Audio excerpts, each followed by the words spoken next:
Now choose the correct option. Okay. The first question.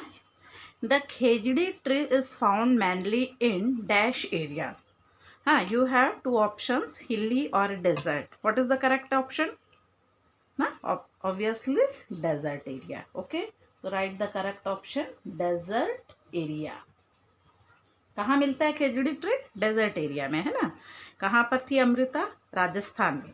Next, to grow khejri tree it need dash water, less water और much water. Khejri tree के बारे में मैंने बताया था आप लोगों को कि उसको बहुत कम पानी की ज़रूरत होती है बढ़ने के लिए, है ना। बहुत कम पानी की ज़रूरत है, मतलब less water, it need less water. Next, third question, it's bark is used for making medicine और कैरोसिन। क्या बनाने के लिए इसका बार्क यूज होता है? Medicine. Then write here medicine.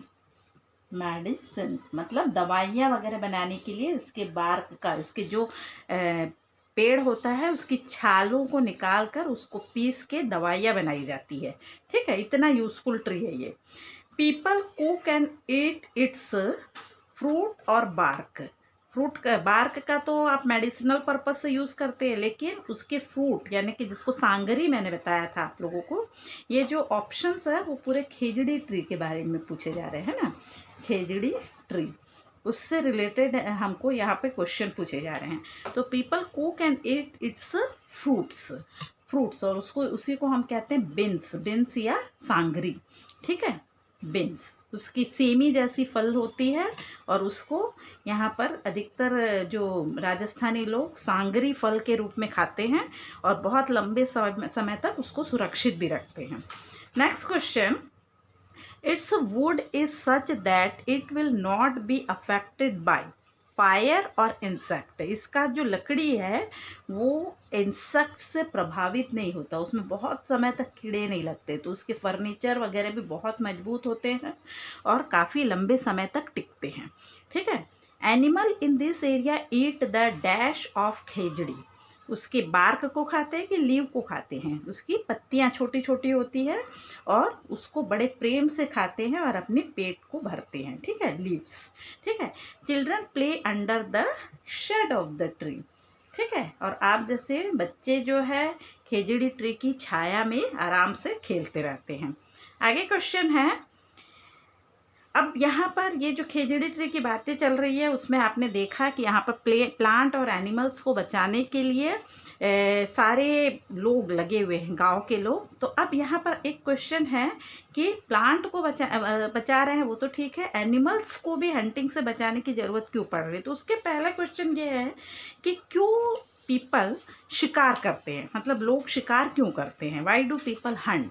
तो हंट क्यों करते हैं? People Hunt the animals because for entertainment. पहले तो अपना मज़ा दिखाने के लिए, रोमांच होता है कि हाँ देखो इतने जंगली जानवरों का हमने शिकार कर दिया, और एक मतलब अपने अंदर एक जोश आता है, इसके लिए करते हैं। दूसरा, फॉर द स्किन और अदर बॉडी पार्ट, मतलब दूसरा उनकी स्किन या छाल को निकाल कर वो बड़े महंगे दामों में बेचते हैं। एलिफेंट का टस्क जो होता है उसको वो बहुत ऊंचे दामों में बिकता है तस्करों के द्वारा, है ना। तो ये इस तरह से लालच के कारण वो लोग इसका ये काम करते हैं। फॉर द टेस्ट, और दूसरा कई एनिमल्स का जो मीट होता है वो बहुत स्वादिष्ट होता है उनकी नज़र में, तो इसलिए यानी ये सारी चीज़ें क्या आ रही है, अपने लालच के लिए वे दूसरे एनिमल्स को परेशान करते हैं। तो क्या ये सही बात है? ये बिल्कुल गलत बात है, और इसके लिए पीपल को पनिशमेंट दिया जाता है। सरकार ने भी इस तरह के रूल्स बनाए हैं। यहाँ पर देखिए, there are rules against hunting of some animals, people can be punished for hunting, why do you think there is this punishment? क्या ऐसा पनिशमेंट होना चाहिए?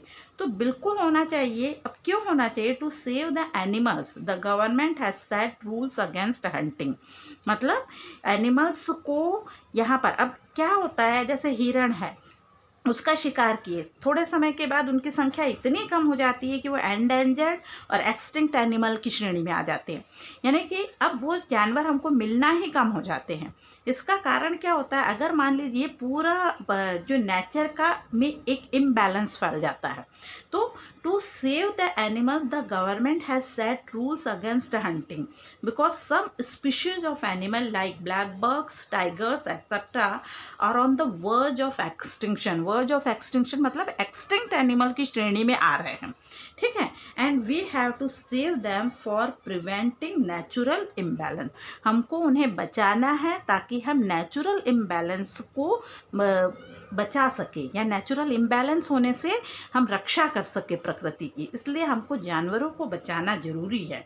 अब कई बच्चे ये भी पूछते हैं कि भला एक छोटे से चिड़िया को मारने से या फिर किसी और जीव जंतु को मारने से क्या नेचुरल इम्बैलेंस आएगा। तो मैं एक छोटी सी कहानी बताती हूँ आपको। एक राजा था, उस राजा के राज्य में बहुत सारी खेती होती थी, ठीक है। और वो एक बार अपनी खेती देखने के लिए गया, तो वहाँ पर उसने देखा कि बहुत सारी बर्ड है। वो बर्ड क्या कर रही है, यहाँ पर उसके खेत में जितना भी अनाज है उस अनाज को खाए जा रही है। तो राजा ने अपने पहरेदारों और सब लोगों से, गार्ड वगैरह से पूछा कि ये क्या चिड़िया रोज़ आती है खाने के लिए। तो उन लोगों ने कहा कि हाँ राजा साहब, ये तो रोज़ आती है, तो ये तो कितना सारा हमारा अनाज नष्ट कर दे रही है। तो बोले कि हाँ साहब, लेकिन इसका क्या उपाय है। कोई उपाय नहीं है, चिड़िया तो आती है, थोड़ा बहुत खा के चले जाती है। राजा को बड़ा गुस्सा आया। उसने क्या किया, बहेलियों को बुलवाया और सारी चिड़ियों को, राज्य की सारी चिड़ियों को नष्ट करने का आदेश दे दिया। अब राज्य से सारी चिड़िया गायब। राजा बड़ा खुश था कि अब तो ये चिड़िया के कारण जो अनाज वगैरह का नुकसान हो रहा है वो नहीं होगा। लेकिन हुआ उल्टा। अगले साल जब अनाज हुआ तो उसमें इतने बड़े बड़े बड़े बड़े कीड़े लगे हुए थे और सारी फसलें बर्बाद हो गई थी। कारण क्या था, जो चिड़िया थी वो फसल तो खा रही है, थोड़े बहुत अनाज के दाने जरूर खा रही है, लेकिन साथ में फसल को नुकसान पहुंचाने वाले कीड़ों को भी खा जाती थी। अब चिड़िया ही नहीं रही तो कीड़ों की पैदावार बढ़ती गई और वो कीड़े लोग अपनी मतलब खान पान को पूर्ति करने के लिए क्या करने लगे, उस अनाज को खाने लग गए। इस तरह से राजा की पूरी फसल चौपट हो गई। तो ये कहलाता है नेचुरल इम्बैलेंस। तो इस नेचुरल इम्बैलेंस को दूर करना है तो हमें प्रकृति की रक्षा जरूर करनी पड़ेगी, ठीक है। इसी तरीके से अगला क्वेश्चन, ये write some points about the khejri tree. ये आप लोगों ने जो कुछ फिल इन द ब्लैंक्स देखा उसके आधार पर अपने आप लिख सकते हैं, और जो मैंने पहले बताया उसके आधार पर भी लिख सकते हैं खुद से, ठीक है। तो अब इसके अलावा एक छोटा सा क्वेश्चन और है। आप ये बताइए, ये बिश्नोई कौन है। बिश्नोई के बारे में आपकी बुक में दिया हुआ है। तो ये बिश्नोई भी कहाँ पर आते हैं, राजस्थान के इलाके में आते हैं या डेजर्ट इलाके में आते हैं। और ये रिलीजियस सेक्ट है, मतलब क्या है, ये एक समुदाय है, एक समूह है, कोई जाति नहीं है, एक समूह है जिन लोगों ने अपना ये कोशिश किया है कि हम मरते दम तक, चाहे हमारे प्राण भी क्यों ना चले जाए, लेकिन हम प्लांट्स की और एनिमल्स की, फ्लोरा एंड फाउना की रक्षा करेंगे। ये इनका पर्पस है। तो इसलिए बिश्नोई को माना जाता है। Bishnoi is a Hindu religious sect found in the western Thar desert and northern state of India.